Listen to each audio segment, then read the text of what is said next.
je m'appelle Olivier Guichard, je suis attaché culturel à la ville de Ferney-Voltaire et avec mes collègues, nous avons la charge, l'honneur et le plaisir de faire revivre l'héritage voltairien, puisque le petit village dans lequel s'est installé Voltaire il y a près de 250 ans, eh bien ce petit village aujourd'hui accueille 130 nationalités. Et c'est vous dire si Ferney est bien aujourd'hui la nouvelle Babel que Voltaire aurait aimé connaître.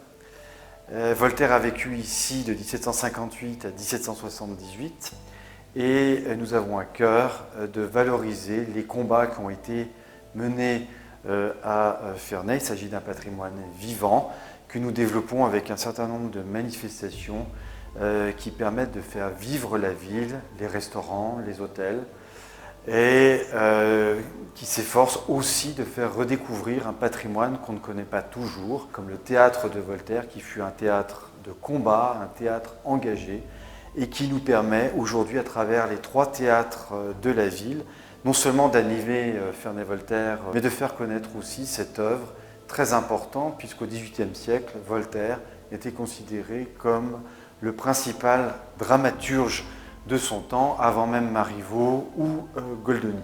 Bonjour, Corinne Millier, guide de la ville de Ferney-Voltaire. Toute l'année, j'accueille des groupes, des individuels pour ces visites, surtout visites guidées de la ville, où je présente le village de Voltaire tel qu'il est à son arrivée, un tout petit bourg, et tout ce que Voltaire va faire pendant ses 20 ans de présence.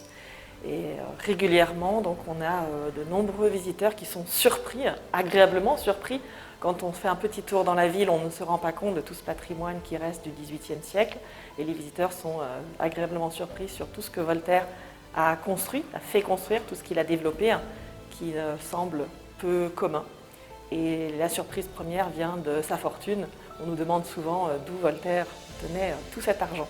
Donc on a beaucoup à raconter sur ce que l'on a concrètement dans la ville et sur ce que Voltaire a fait auparavant pour réaliser et concrétiser tout cela.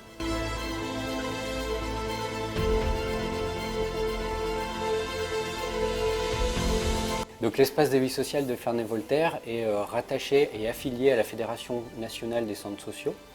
Et dans cet axe-là, il y a 3 dimensions principales. La première, c'est la dimension individuelle, où là, on met en place des ateliers, des permanents. Une dimension collective, donc là, on est sur, par exemple, des projets de départ en vacances, organisation de fêtes de quartier, etc., qui seraient à l'initiative des habitants. Le développement de la citoyenneté. Donc voilà, sur Ferney-Voltaire, il y a environ on va dire un petit peu plus de 100 associations qui œuvrent à la fois sur le social, sur la culture, sur le sport. Et c'est ce maillage-là d'associations, plus le service social de la ville, plus l'espace de vie sociale, qui permettent finalement de répondre à un besoin de la population.